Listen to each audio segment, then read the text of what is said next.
Bonsoir mesdames et messieurs, chers amis, chers invités. Nous vous souhaitons la bienvenue à notre émission Sans langue de bois sur Média France TV. Ce soir, nous accueillons André Münchenbach, présidente du parti Unserland, parti autonomiste Tout à fait. alsacien. Voilà. Je peux dire aussi régionaliste. Régionaliste, autonomiste, membre d'une fédération de partis régionalistes qui s'appelle Régions et Peuples Solidaires. Sur le plan européen. Sur le plan hexagonal et sur le plan européen, notre fédération est membre de l'ALE, l'Alliance Libre Européenne, qui regroupe les partis régionalistes et qui sont aussi partenaires des partis écologistes. D'accord. Alors ce soir, nous t'accueillons notamment pour discuter des élections municipales de Schiltigheim, qui ont eu lieu donc en avril dernier, où il y a eu donc un deuxième tour entre Christian Ball, que tu as soutenu, et Daniel Dambach, qui est l'actuel maire. Je veux dire, c'est pas un bon lapsus, mais parler également du GCO, Ouais. et également de la réforme territoriale sur un second temps. Alors pour les élections municipales de Schiltigheim, tu as été conseillère départementale, un moment adjointe au maire de Kuttner. Un court moment, oui. Voilà, un court moment. Tu connais bien la réalité politique de la ville. Oui. Comment se fait-il qu'elle a gagné alors que Christian Ball était quand même annoncé vainqueur? C'est vrai, c'est Christian Ball qui a provoqué ces élections partielles en organisant une démission massive de la majorité, d'une partie importante de la majorité. Et finalement, c'est Daniel Dambach qui retire les marrons du feu. Mais ça s'explique tout simplement, c'est par le soutien qu'elle a eu au deuxième tour par le maire sortant, Kuttner, qui a appelé à voter contre Christian Ball et en faveur de Daniel Dambach. D'ailleurs, ça a créé une surprise. Ça a créé une surprise. Et son élection, vous voulez dire, a créé une surprise? Oui, parce que personne s'y attendait qu'il allait mobiliser, qu'il allait appeler à voter pour Daniel Dambach au deuxième tour. Certes. Et je ne sais pas exactement sur quelle base ils se sont entendus. Encore que la politique menée par la maire en place nous permet quand même d'imaginer qu'il y a eu des garanties de continuité sur un certain nombre de dossiers, notamment les dossiers d'urbanisme, parce que, à l'évidence, Madame Dambach est repartie dans les mêmes mocassins que M. Kuttner. Ça bétonne à tout va.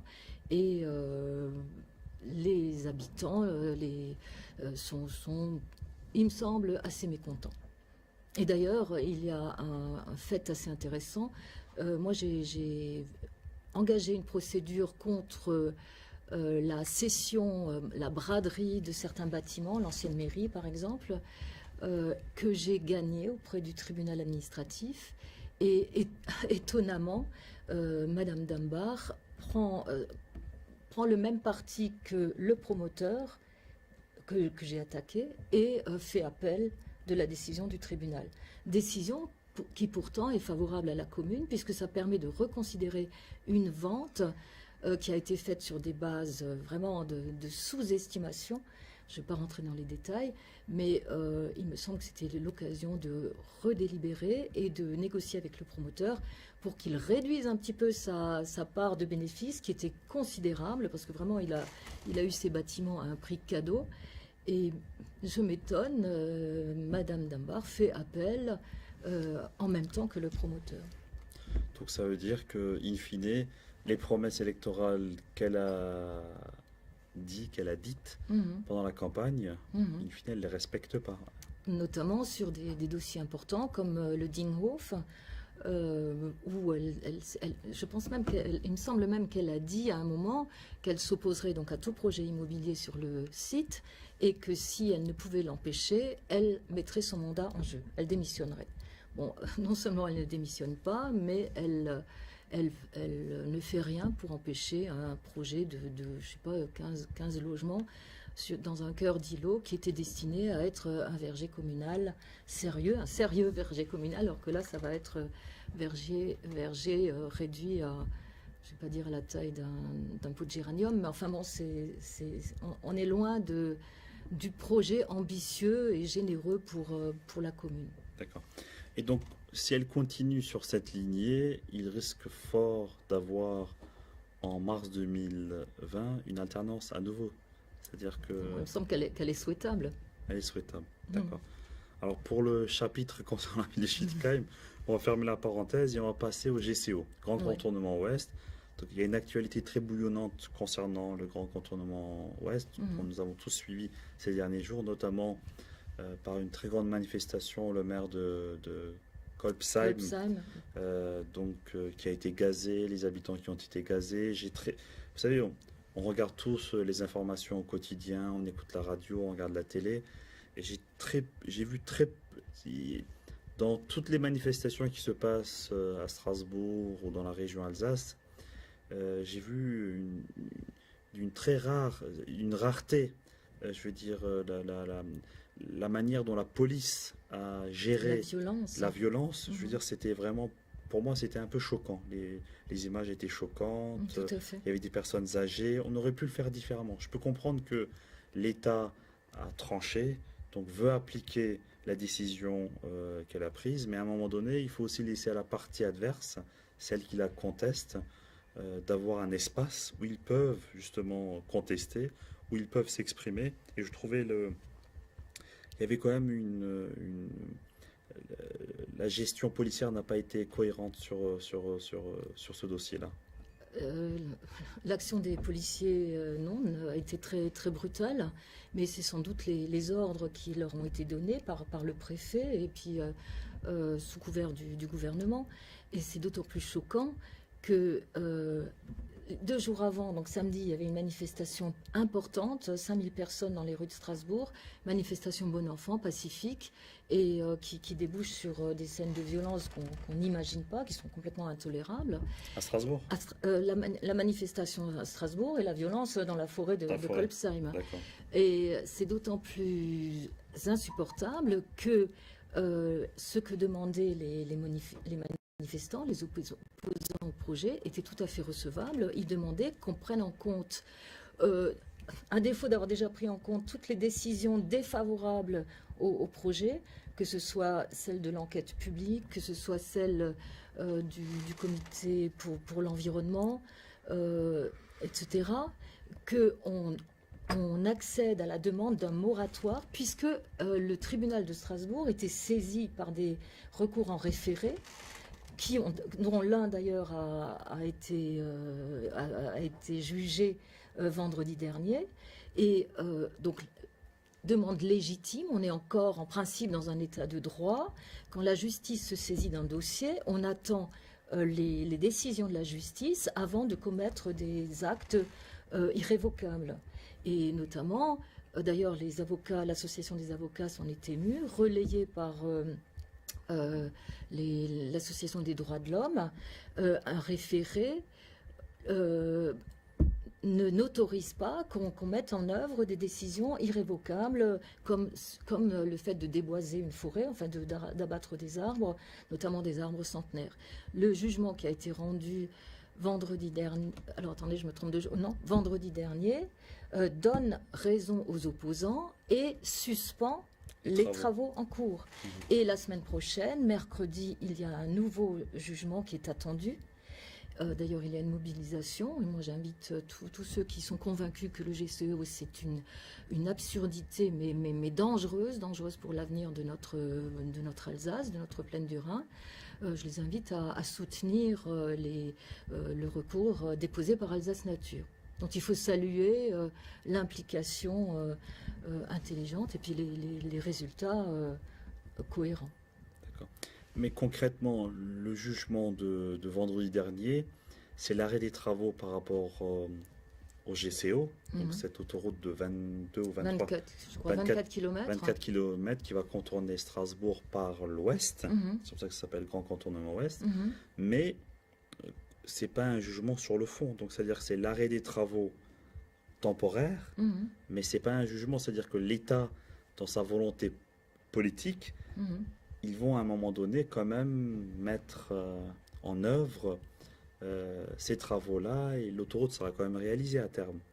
Alors, j'espère que non, parce que cette autoroute, ça va être une vraie catastrophe environnementale, sanitaire, et on le sait bien, l'objectif affiché au départ et qui peut amener une certaine adhésion des habitants de Strasbourg. Donc cet objectif initial, c'était désengorger Strasbourg. Or, on le sait très bien, Strasbourg est engorgé aux heures de pointe lorsque les gens veulent entrer et sortir de Strasbourg, et ce n'est pas à ces moments-là qu'ils vont utiliser une autoroute à péage en plus et qui contourne Strasbourg. Non, ils ne veulent pas contourner, ils veulent entrer ou sortir. Donc déjà, l'objectif annoncé au départ, il ne correspond pas à la réalité. En fait, non. Le GCO, c'est une bonne question, et c'est une bonne interpellation, mais une mauvaise réponse. En tout cas, de toute manière, c'est une mauvaise réponse, parce que des bonnes réponses et qui correspondent à l'époque où nous vivons, nous sommes au début du XXIe siècle, ce n'est pas une nouvelle autoroute, ce n'est pas un appel d'air pour les camions en transit. Les bonnes réponses, elles sont mises en œuvre chez nos voisins, en Allemagne et en Suisse. C'est par exemple du fret sur rail, une autoroute ferroviaire. Et c'est aussi une réponse fiscale. Vous avez une LKW-Maut qui pénalise les camions en fonction des kilomètres parcourus, qui les pénalise aussi en fonction de leur degré de pollution. C'est des réponses comme ça qui sont attendues en Alsace. Et nous les attendons depuis que la LKW-Maut est à l'œuvre en Allemagne, c'est-à-dire depuis 2005. Donc on a déjà 13 ans de retard. Et pourquoi est-ce qu'on ne met pas en œuvre l'écotaxe sur les camions européens en transit?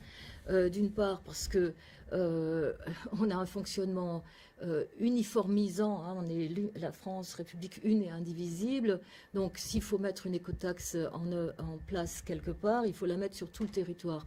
Bon, je ne vous rappelle pas le débat qu'il y a eu, puisque les Bretons, qui sont dans un contexte complètement différent, ne veulent pas d'une écotaxe qui serait qui pénaliserait leur économie. On n'est pas du tout dans la même situation. Donc déjà, on ne voulait pas de l'écotaxe parce que, puisque les Bretons n'en veulent pas, les Alsaciens ne l'auront pas. Mais il y a une autre raison. Si on avait mis en place l'écotaxe, on n'aurait plus cet argument qui nous conduit à imposer ce bout d'autoroute. Non, le danger avec le GCO, ça a été dit, mais je pense qu'on ne le répète pas assez, c'est que ça constitue une espèce de maillon manquant qui permet d'éviter effectivement les encombrements liés à l'agglomération de Strasbourg. Et si on rajoute un autre maillon manquant qui se trouve dans la forêt du Bienenwald au nord donc de l'autoroute alsacienne, on fera la jonction avec les autoroutes allemandes, et à ce moment-là, tous les camions qui voudront éviter la LKW-Maut, ils vont s'engouffrer, ils vont se déverser sur la plaine d'Alsace, et ça va être une vraie catastrophe, je l'ai dit, écologique, sanitaire, environnementale, et puis et notre plaine d'Alsace à laquelle nous tenons, hein, moi je milite pour un parti qui s'appelle Unser Land, Unser Elsass, on n'a pas envie que ça serve de couloir d'avalanche, les Allemands disent, à une LKW-Lawine. Parce que, en plus, notre région est connue pour être une terre à vocation agricole. Louis XIV, quand il nous a conquis au XVIIe siècle, il a dit « Oh, quel beau jardin !» Voilà, notre beau jardin, à force de sacrifier des hectares et des hectares de terres agricoles, ça va devenir du béton et du bitume. Et quel cadeau, quel héritage laisserons-nous à nos enfants? Alors, c'est GCO, non merci. Pour résumer. Nix GCO. Voilà, on ne veut pas de GCO. Alors, et on va terminer avec une dernière question sur la réforme territoriale. Alors, je sais que tu as réalisé, et ça a été placardé dans tous les panneaux publicitaires de la ville. Peuple alsacien, prends ton destin en main. Si tu peux juste demander à la régie de mettre cette affiche sur l'écran, voilà. Comme vous pouvez le constater, c'est Peuple alsacien, prends ton destin en main. Et alors, est-ce que tu peux nous expliquer pourquoi tu as eu le besoin de réaliser cette affiche? Et j'imagine que c'est en parallèle avec la réforme territoriale. Tout à fait. Mais est-ce que, quelque part, ce que Philippe Richert voulait faire, c'est-à-dire qu'il voulait une région Alsace avec la Moselle, je crois, si je ne me trompe pas. C'est uniquement l'Alsace. Tu parles du référendum de 2013. Voilà. Non, c'était la fusion des 3 collectivités alsaciennes, les 2 départements et le conseil régional. Non, uniquement les 2 départements alsaciens, pour faire un conseil unique, voilà. Et c'est dommage parce que son idée était bonne. L'idée était bonne, en tout cas le signal était intéressant et il est dommage qu'on ait loupé un petit peu ce rendez-vous avec l'histoire. Alors que 58% des Alsaciens qui ont participé au référendum étaient favorables, mais malheureusement, pour ce référendum-là, il y a eu des conditions qui n'ont pas été remplies en termes de participation, de taux dans les 2 départements. Mais nous, on a regretté, nous, on a milité pour le oui à ce moment-là. Ça aurait été quand même une affirmation d'une entité Alsace et puis d'un attachement des Alsaciens à leur région, à leur Heimat. Voilà. Mais bon, pour autant, les Corses aussi avaient eu un référendum qui n'a pas abouti avec les mêmes enjeux. Et ils n'ont pas été pénalisés comme nous, puisque les Corses actuellement, ils existent toujours en tant que Corses, et même ils ont obtenu un statut de collectivité territoriale. Voilà, de collectivité à statut particulier. Donc les Bretons, pareil, n'ont pas été gommés de la carte des régions, alors que l'Alsace n'existe plus. C'est François Hollande qui l'a dit lui-même. Et a été donc agglutiné à la Lorraine et à Champagne-Ardenne pour faire cette méga région Grand Est, grande comme 2 fois la Belgique, qui n'est plus une région. Voilà. Et donc nous sommes... En fait, nous relayons l'avis donné par les Alsaciens eux-mêmes. Il y a eu des sondages. Nous-mêmes, nous en avons organisé un en 2016, je crois, au 15. 84% des Alsaciens se disaient opposés au Grand Est et souhaitent en sortir. C'est un chiffre important. 83% l'année d'après. Un autre sondage, c'était l'IFOP, je crois, toujours 83%. Et alors, donc, actuellement, la ministre Jacqueline Gouraud, qui a été chargée du dossier corse qui est chargée du dossier alsacien, est venue en Alsace, c'était là ce week-end. Elle a entendu les différents élus alsaciens, enfin les grands élus, on va dire, et elle est en train de nous concocter un projet suite à un rapport du préfet.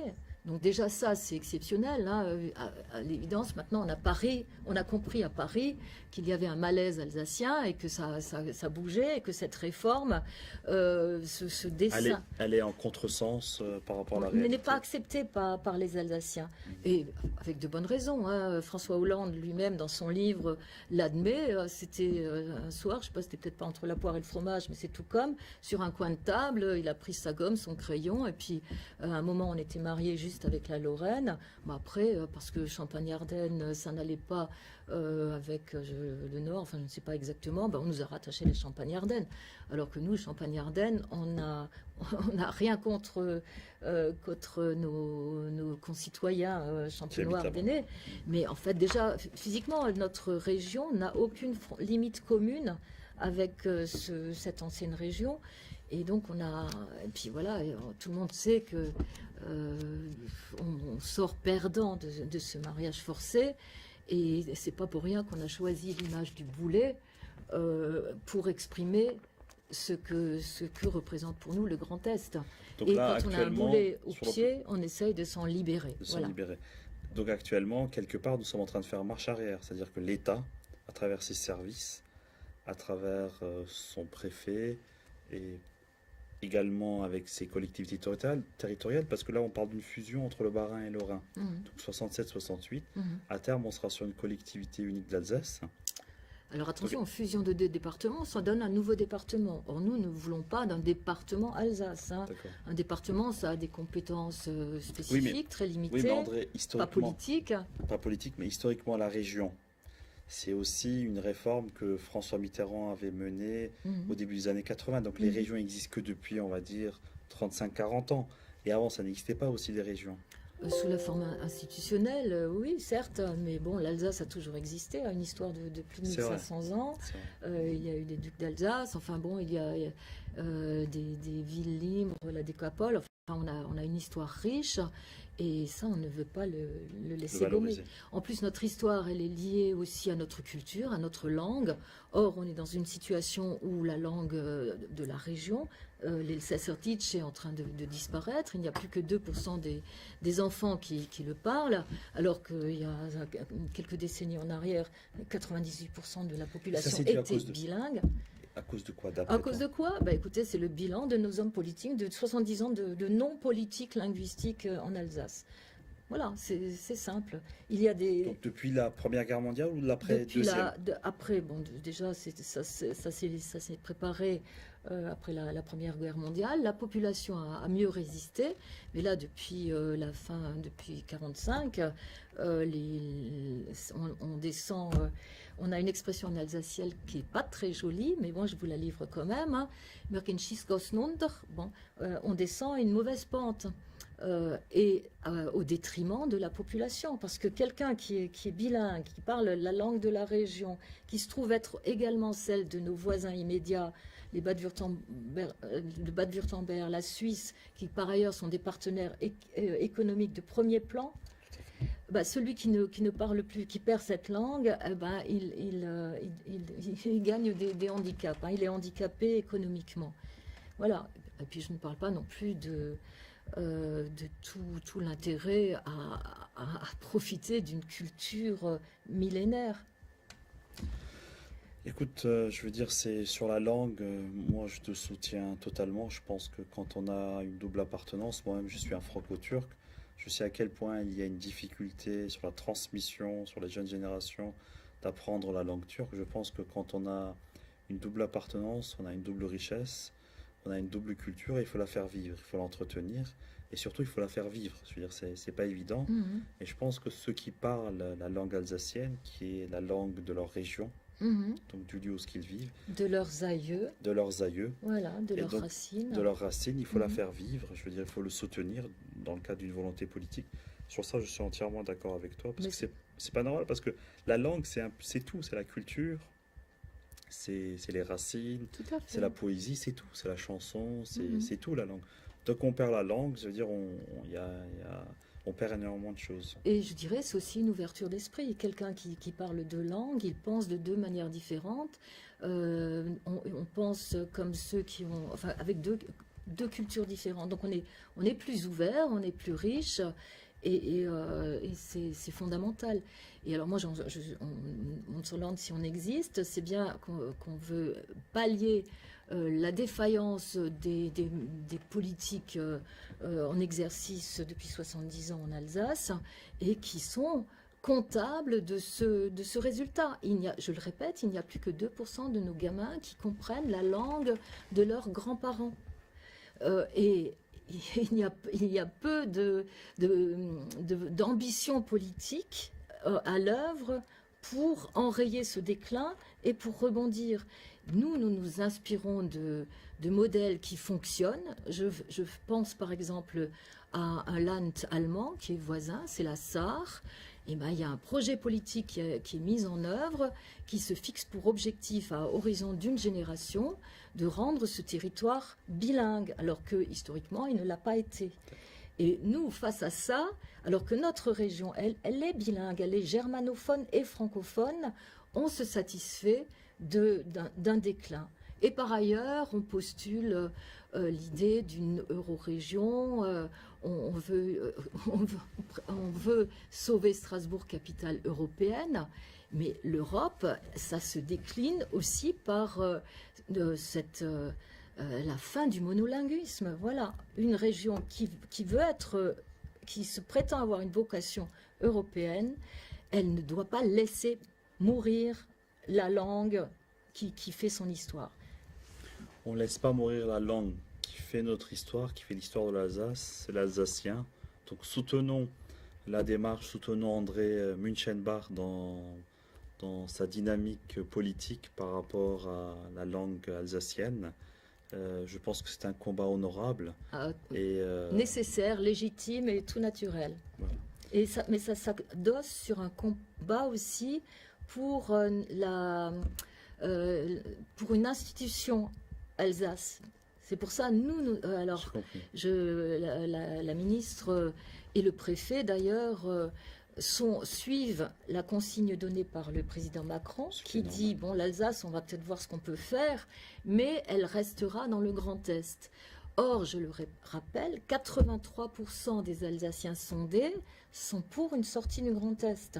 Donc, la question se pose aussi de savoir si nous sommes dans une démocratie encore, si le peuple a droit à être écouté, et même se pose aussi la question de notre légitimité au sein de l'Europe, de l'Union européenne, où les chartes européennes, la législation européenne préconise, et c'est tout à fait normal, que l'on prenne en compte la position des peuples quand il est question de leur avenir. Cette réforme territoriale, la suppression d'une région, les modifications des limites, se sont faites en dépit des chartes que la France a signées et ratifiées, notamment la Charte européenne pour l'autonomie locale, qui prévoit, et c'est du bon sens, qu'on ne change pas les limites d'une région sans avoir consulté les collectivités concernées et les peuples à travers un référendum.